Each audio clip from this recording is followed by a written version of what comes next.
porque ele tratou mal a pessoa. Tá? Então, essa parte aí é um troço bem complicado, né? Tu se sente, às vezes, constrangido de estar junto, tá? Eu deixei para vocês aqui, deixa eu compartilhar a tela de novo, tá? Um exercício bem simples, acredito que eu cheguei a postar, que é para vocês fazerem um Ishikawa, que é uma ferramenta bem importante, sobre o café com sabor ruim, tá? Bem simples, tá? Então, façam um Ishikawa aí para a próxima aula do café com sabor ruim. Tranquilo? Deixar um tema de casa aí para vocês. Pode fazer com efeitos primários, secundários, terciários, o que vocês acharem. Certo? Isso aqui é um problema que acredito que quase todo mundo aí já passou, como cliente e como, vamos dizer, fabricante, né? Como pessoa que elaborou aí, que fez o café. Tranquilo? Bueno, terminada essa parte aqui, até se estendemos bastante, vamos entrar agora numa outra ferramenta de análise, tá? Que se chama FEMEA. Deixa eu dividir a tela com vocês aqui. Aqui. Então, estão enxergando bem aí? Então, o FEMEA é uma metodologia de análise também. Tá? É uma metodologia de análise mais detalhada que foi criada, acho que foi pós-Segunda Guerra Mundial. Vamos ver aqui o histórico dele. Então, o que é o FEMEA? Na realidade, o FEMEA é uma abreviatura do inglês, tá? Em inglês aqui Failure Model, modo de falha, and Effect Analysis, ou seja, análise do módulo e de falha,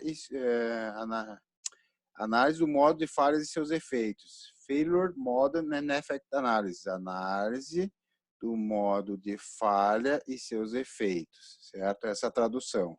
Tá? Então, o que é o FEMEA? Tá? Isso é usado muito na indústria automotiva, muito na indústria de eletrônicos, e aí eu vou até perguntar para você só, não sei se alguém quer colaborar, alguém de vocês já usou essa metodologia ou usa na empresa de vocês, ou já viu alguém usando?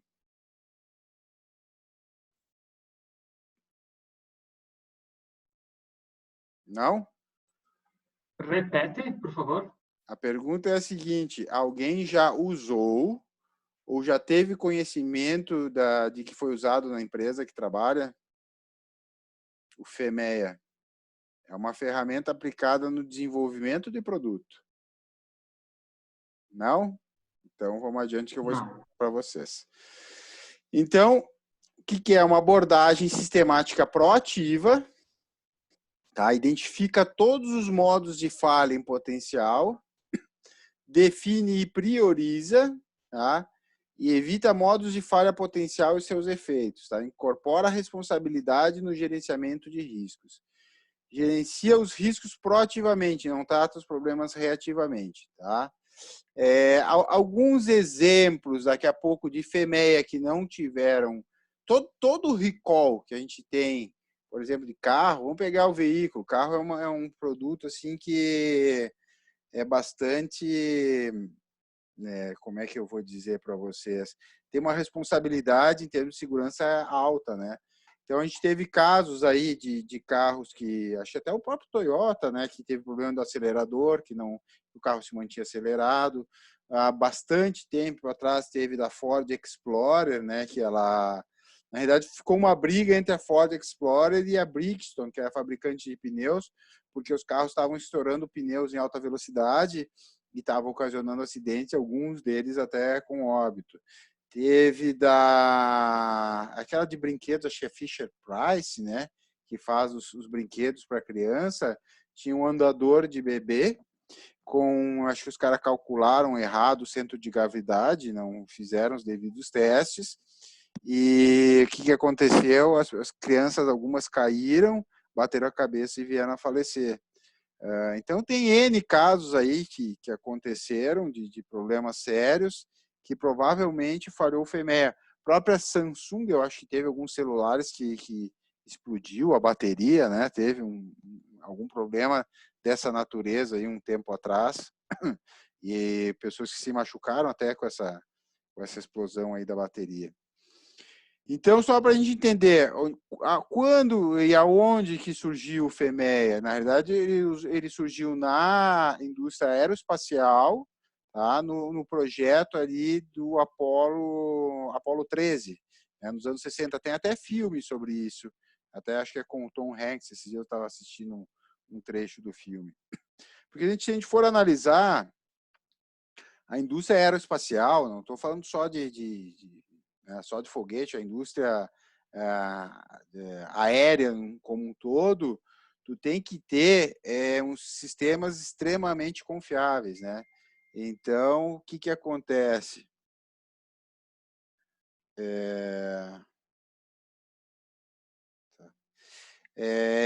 Se tiver algum problema com o avião, não é que nem um carro que tu para na beira da estrada e tu chama o guincho. Se tiver algum problema no avião em voo, tu chama Nossa Senhora do Caravaggio, né? Não tem muito o que fazer.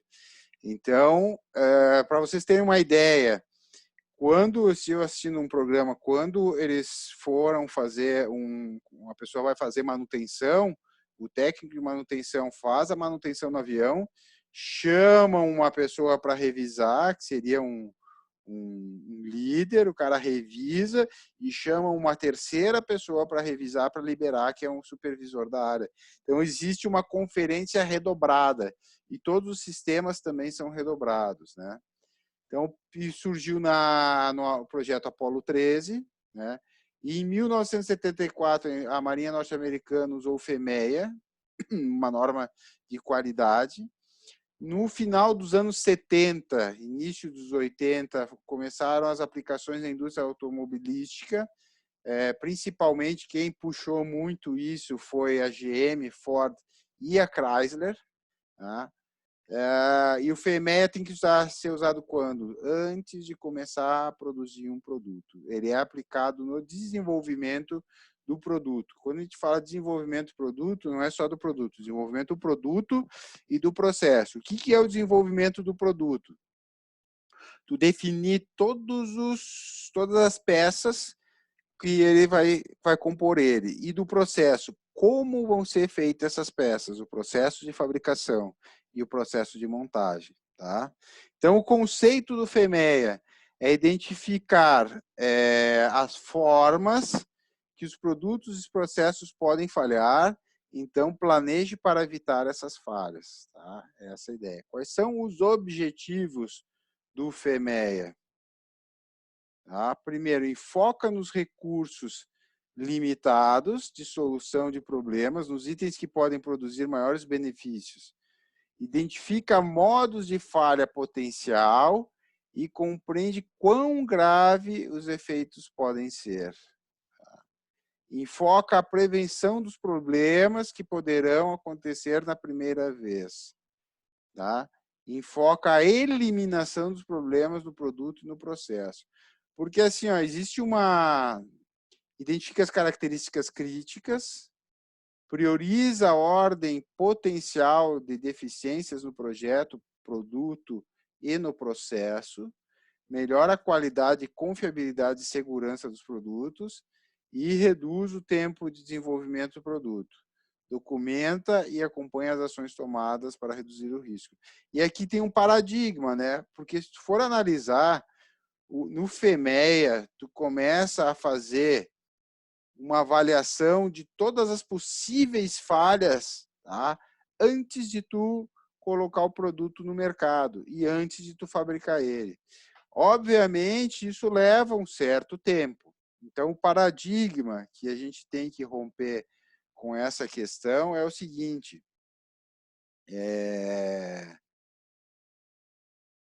o tempo que eu emprego para verificar tudo que pode dar de problema não é um tempo gasto, é um tempo investido. Porque se esse problema acontecer depois que eu lancei o produto, o prejuízo em termos financeiros, em termos de imagem, são enormes, né? Então, uma falha num produto já lançado, ele pode até condenar o produto frente aos clientes e o mercado, né? Tá? Então, a gente tem 3 sistemas de FMEA. O FMEA de sistema, que ele é usado para analisar os sistemas e subsistemas nas primeiras etapas da concepção e desenvolvimento do produto. A gente tem o FMEA de projeto, que é usado para analisar produtos antes que eles sejam liberados para produção. É nesse que nós vamos trabalhar. E tem o FMEA de processo, que é usado para analisar os processos de manufatura e de montagem. Tá? A gente está falando aqui só em produção, mas eu posso também aplicar para serviço, certo? Então, o foco principal é na prevenção e não na reação, certo? Até aí, tranquilo, pessoal? Se vocês tiverem alguma dúvida, como eu estou compartilhando a tela, ou levantem a mão ou escrevam aqui no chat. Eu vou deixar o chat até aqui do lado, aqui, se vocês falarem alguma coisa que aparece aqui. Tá? Mas vocês podem falar e fiquem bem à vontade. Então, quando que a gente tem que iniciar um FMEA? Tá? Quando a gente for desenvolver um novo produto, sistema ou processo, quando projetos ou produtos atuais estão sendo modificados, tá? E tem outros casos, se a gente for analisar aí e ler aí, teve esses dias, qual era o carro que estava pegando fogo? O Onix, eu acho, também teve um problema, algumas versões que acabou incendiando. Teve um caso do Fox, se não me falha a memória, um tempo atrás, que quando a pessoa ia bascular o banco ali para aumentar o tamanho do porta-mala, tinha uma alça que chegou a decepar um pedaço do dedo das pessoas. Então, tem uma série de coisas assim que acontecem que, de fato, depois que aconteceu, para tu contornar é bem complicado, né?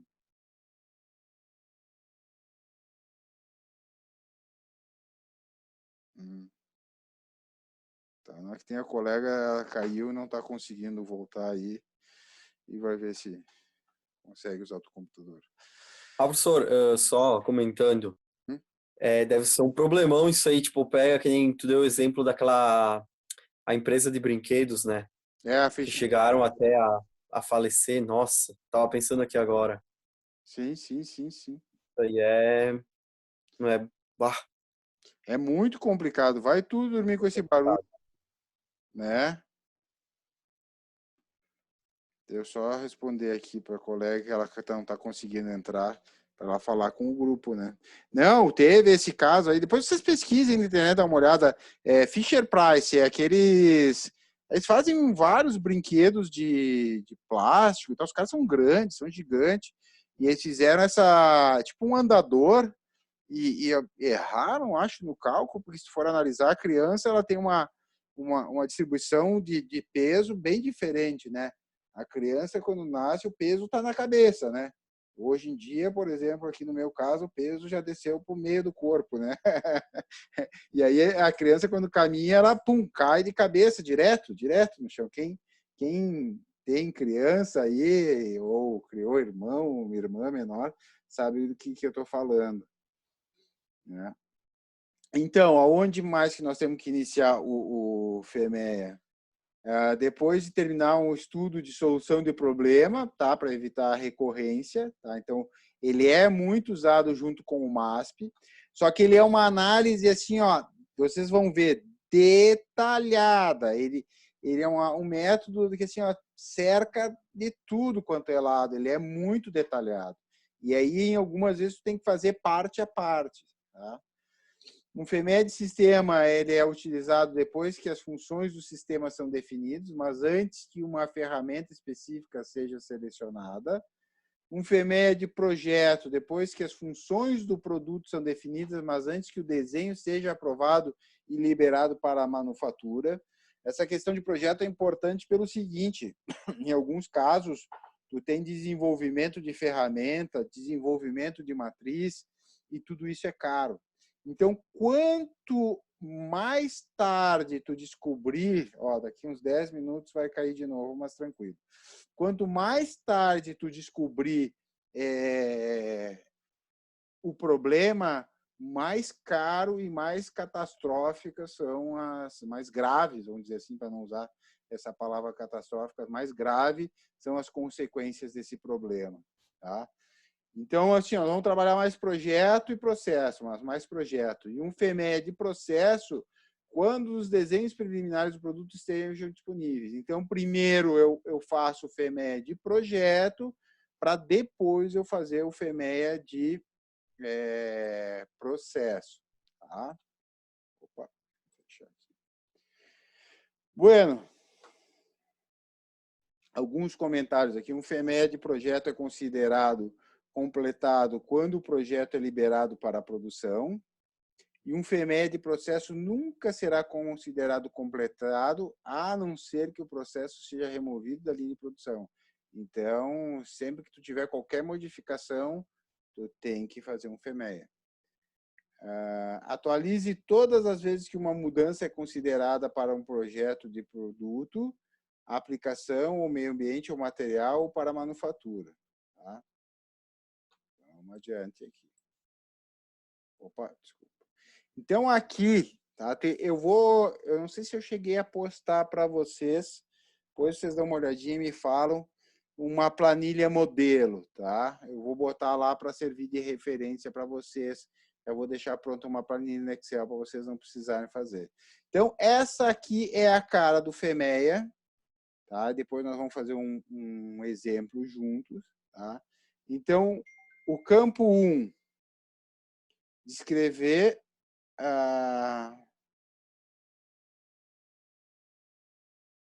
tá.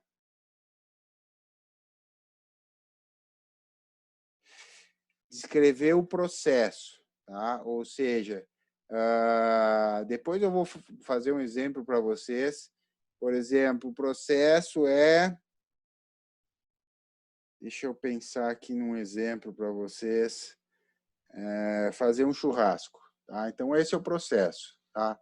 Fazer um churrasco. Tá? Qual é o modo de falha que eu tenho potencial? Bom, o modo de falha que eu tenho potencial aí existe uma série de modos de falha. Pode ser que a carne asse demais, pode ser que a carne asse de menos, pode ser que eu não consiga acender o fogo, pode ser que entre vento pela chaminé e apague. Então, existe uma série de modos de falha, tá? Descreva os efeitos da falha e sua pontuação de severidade. Então, para carne assar demais, tá? Qual é que é o efeito da falha? Assim, ó, carne mal preparada, qual é que é o efeito da falha? Ela assou demais, tá? Qual é a severidade? Eu vou passando adiante, tá? Isso aqui é só um resumo. Tá? Então, primeiro passo. Tá? Então, só para a gente completar aqui, o processo, o modo de falha, o efeito dessa falha, tá? O modo de falha, vou pensar aqui no churrasco, a carne não assou direito, né? O efeito da falha pode ser o coaçamento, a severidade, a causa, o carvão úmido, a ocorrência, qual é o controle, qual é a detecção, quanto que isso aí é detectável, tá? E aí depois eu tenho a NPR, que é a multiplicação desses três caras, que é aí que vai me dar a falha que eu tenho que tratar primeiro, tá?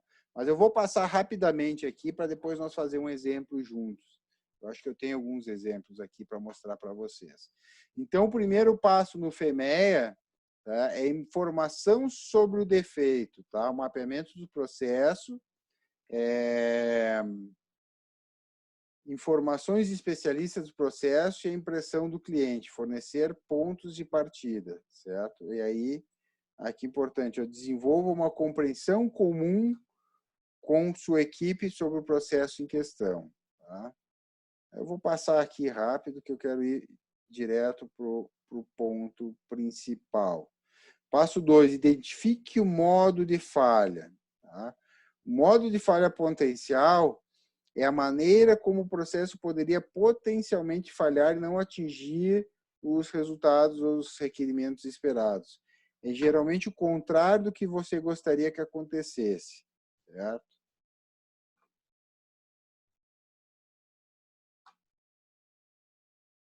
Passo 3, descrever o efeito da falha. Tá? O efeito da falha é aquilo que o cliente virá se o modo de falha acontecer, certo? E depois, para o efeito da falha, quanto severa é esse efeito? Ou seja, quão sério é esse efeito da falha potencial, certo? O cliente, nesse caso, poderia ser a próxima operação subsequente. Aí se classifica de 1, que é pouco severo, ou seja, o cliente não vai perceber, e 10 é muito severo, certo? Então, aqui tem uma tabela, tá? Vocês fiquem tranquilos que depois, fazendo, vocês vão entender. Então, aqui é a tabela da severidade. Quanto maior a pontuação, mais severa é essa falha, certo? Então, vamos pegar aqui, ó, uma oportunidade, 1, né, ponto 1. Uma oportunidade de melhoria identificada, mas nenhuma ação é necessária. 2, a consequência da falha é desprezível. 3, a consequência da falha é leve. Os clientes provavelmente não virão defeito. 4, a consequência da falha é leve. Alguns clientes poderão se incomodar com defeito. 5, a consequência da falha é moderada. Alguns clientes poderão detectar e rejeitar o produto. 6, o produto, processo, o serviço está com defeito. O cliente detectará e pode trabalhar com um problema ou rejeitá-lo. 7, o produto, processo ou serviço está degradado. O cliente detectará e irá rejeitá-lo. 8, o produto, processo ou serviço está degradado severamente e o cliente muito insatisfeito. 9, a consequência da falha severa. O produto ou serviço não funcionará para o cliente ou causará um problema de segurança. E 10, a consequência da falha é muito severa. O produto, serviço não funcionará para o cliente ou causará graves problemas de segurança. Tá? Então, esse é a severidade para o efeito, certo?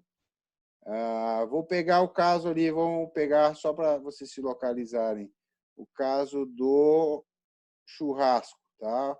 O churrasco não acende, tá? Qual é que é o efeito? O efeito é não acende o churrasco, certo? Não acende o churrasco é uma severidade quanto? Sei lá, 6, tá?